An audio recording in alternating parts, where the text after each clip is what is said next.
रेणु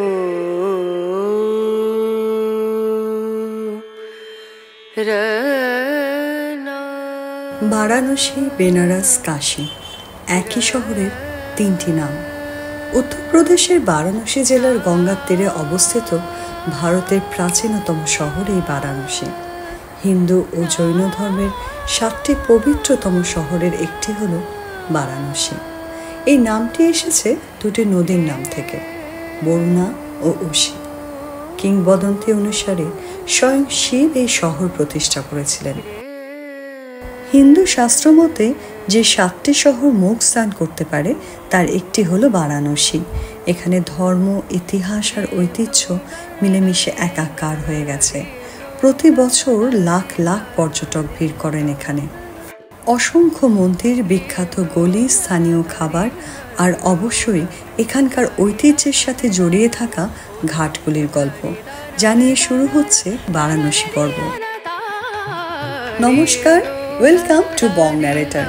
আপনারা যদি বাংলা ভাষায় নানা ধরনের কাহিনী শুনতে পছন্দ করেন তাহলে আমাদের এই নতুন চ্যানেলটিকে এখনই সাবস্ক্রাইব করে নিন আর হয়ে যান আমাদের পরিবারের সদস্য। আজ আমরা শুনব গঙ্গা নদীর তীরে গড়ে ওঠা বেনারসের বিভিন্ন ঘাটের গল্প। এখানে প্রায় 84টি ঘাট রয়েছে, যেগুলি গঙ্গা নদীর তীরে সারিবদ্ধভাবে সাজানো। প্রতিটি ঘাট একে অন্যের সাথে গায়ে গায়ে লেগে রয়েছে, তাই যখন গঙ্গা নদীতে জল কম থাকে তখন প্রথম ঘাট থেকে শুরু করে শেষ পর্যন্ত পায়ে হেঁটেই চলে যাওয়া যায়। সব ঘাটেরই রয়েছে নিজস্ব কিছু বৈশিষ্ট্য, আর তাই প্রতিটি ঘাটই একে অন্যের থেকে আলাদা। পায়ে হেঁটে হোক বা নৌকায় করে ঘাটগুলি ঘুরতে ঘুরতে মনের মধ্যে নানান রকম মিশ্র অনুভূতি হয়।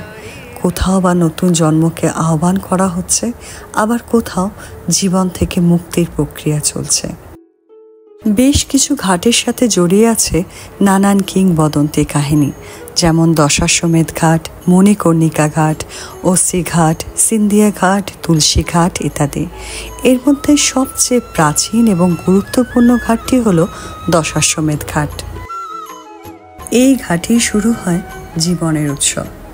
বিশ্বাস করা হয় ভগবান ব্রহ্মা এই ঘাট তৈরি করেছিলেন শিবের অভ্যর্থনার জন্য। এই নামটি দশাশ্বমেধ যজ্ঞের সাথে যুক্ত, যেখানে ব্রহ্মা শিবের উদ্দেশ্যে 10টি ঘোড়ার বলিদান করেছিলেন।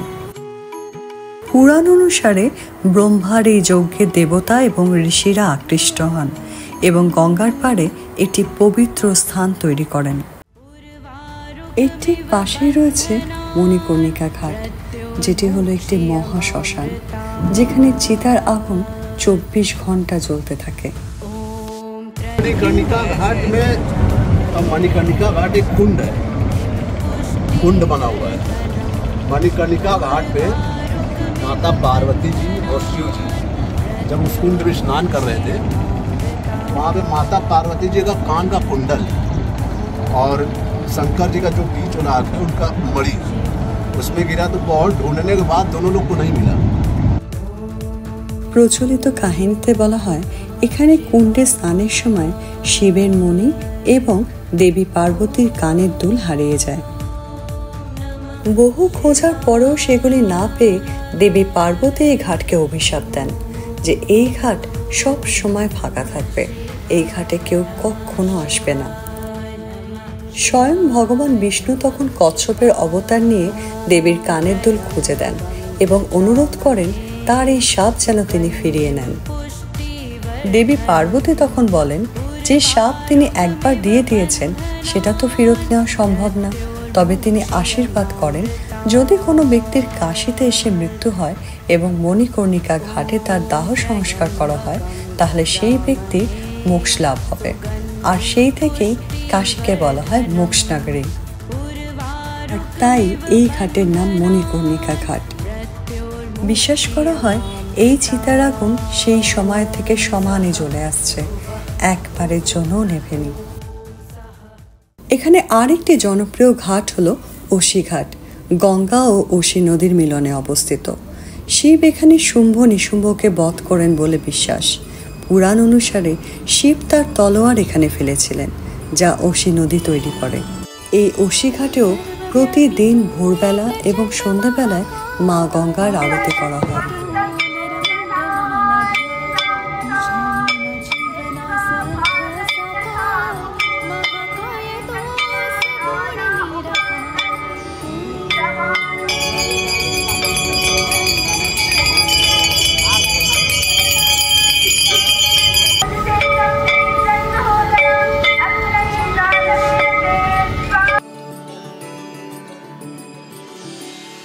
এটি হলো ৮৪টি ঘাটের প্রথম ঘাট, যেখান থেকে নৌকায় করে পৌঁছে যাওয়া যায় একদম শেষে সেই নমঘাট পর্যন্ত। वहीं में बैठ के कविताएं उताएं लिखते थे। मुंशी घाट ये वाला, हाँ वो लिखा है मुंशी घाट, मुंशी प्रेमचंद का घाट। এছাড়াও রয়েছে পাণ্ডে ঘাট। বলা হয় মহাভারতের পাণ্ডবরা যখন কাশীতে এসেছিলেন তখন এই ঘাটে এসে স্নান করেছিলেন। মণিকর্ণিকা ছাড়াও যে আরেকটি ঘাটে দাহ সংস্কার করা হয় সেটি হলো হরিশ্চন্দ্র ঘাট। डेथ हो गया, वहाँ पे उनकी वाइफ लेकर गई, इनका दाह संस्कार कर दीजिए। तो अपने लड़के का दाह संस्कार करने के लिए भी वो बोल लिए, क्योंकि हम किसी और के अधीन है, हम काम कर रहे हैं किसी का। राजा मान सिंह ने ये बनवाया है। यहाँ पे जो जैसे जैसे आता चला गया है अपना एक पहचान छोड़ते चला गया।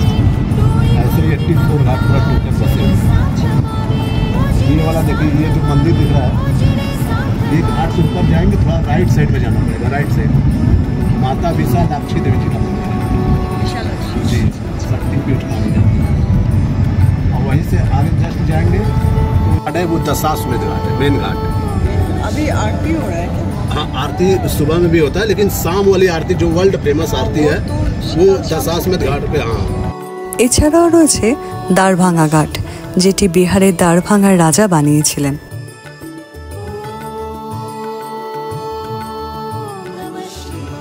এই দশাশ্বমেধ ঘাটে ভোর এবং সন্ধ্যের সময় মা গঙ্গার আরতি করা হয়, যা পৃথিবী বিখ্যাত। বিশেষ করে সন্ধ্যের আরতি দেখার জন্য পৃথিবীর কোনা কোনা থেকে লোক এসে হাজির হন এখানে।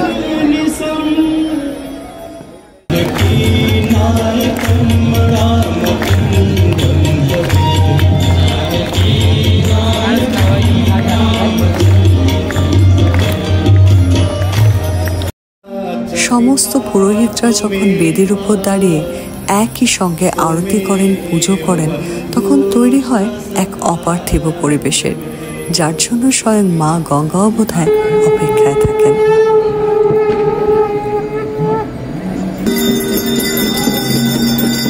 जय जय भगीरथ नंदिनी, जय चकोर चंद्र, नंदिनी जय जनवारिका, जय गंगे माता,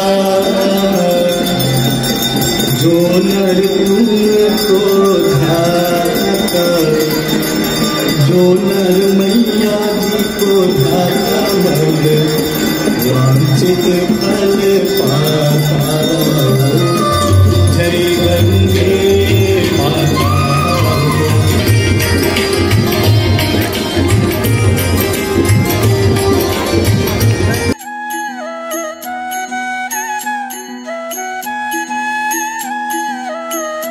सुरेश्वरी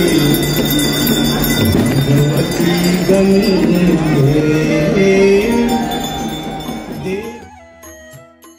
দশাশ্বমেধ ঘাটের পাশেই রয়েছে ললিতা ঘাট, যেখানে তৈরি হয়েছে একটা বিশাল বড় করিডর। যারা স্নান করে কাশী বিশ্বনাথে দর্শন করতে চান তারা এই করিডর দিয়ে উঠে সোজা পৌঁছে যেতে পারেন মন্দিরের সামনে। বাবা বিশ্বনাথের মন্দিরের পাশেই রয়েছে কাঠের তৈরি একটি সুন্দর নেপালি মন্দির, যেটি নেপালের পশুপতিনাথের মন্দিরের আদলে তৈরি। মণিকর্ণিকা ঘাটের পাশেই রয়েছে রত্নেশ্বর মহাদেবের একটি মন্দির, যেটি 9 ডিগ্রি হেলে থাকে, আর তাই এটিকে কাশী কারওয়াটও বলা হয়। বছরের প্রায় 6 মাস মন্দিরটি নদীর জলের তলায় ডুবে থাকে। মন্দিরের 1/4 মাত্র বেরিয়ে থাকে, আর 3/4 জলের তলায় থাকে। নদীর জল কমে গেলে পুরো মন্দিরটিকে দেখা যায়, আর তখনই ভক্তরা রত্নেশ্বর মহাদেবের দর্শন পান। এখানে মা গঙ্গা শিবের জটার মতো জড়িয়ে আছে। শিবের আশীর্বাদ এখানে গঙ্গার ধারার মধ্যে দিয়ে বয়ে চলেছে। হিন্দুরা বিশ্বাস করেন গঙ্গায় ডুব দিয়ে কাশী বিশ্বনাথের মন্দির দর্শন করলে মোক্ষ লাভ হয়। বারাণসী শুধুমাত্র একটি শহর নয়, এটি একটি অনুভূতি। বারাণসী আমাদের শেখায় জীবনের গভীরতম সত্যটি। জীবন একটি যাত্রা, আর মৃত্যু তার পূর্ণতা। তাই জীবনের অর্থ খুঁজতে, আত্মাকে শান্তি দিতে মানুষ বারবার ছুটে আসে এই বারাণসীতে। আজকের ভিডিওটি আপনাদের কেমন লাগলো প্লিজ কমেন্ট করে জানাবেন। আর যদি আপনারা এ ধরনের গল্প শুনতে পছন্দ করেন তাহলে অবশ্যই চ্যানেলটিকে সাবস্ক্রাইব করে পাশে থাকবেন, যাতে আমরা আরও নতুন নতুন ভিডিও তৈরি করতে উৎসাহ পাই। ফিরে আসবো বেনারসের আরও কিছু সুন্দর সুন্দর গল্প নিয়ে একটি নতুন পর্বে।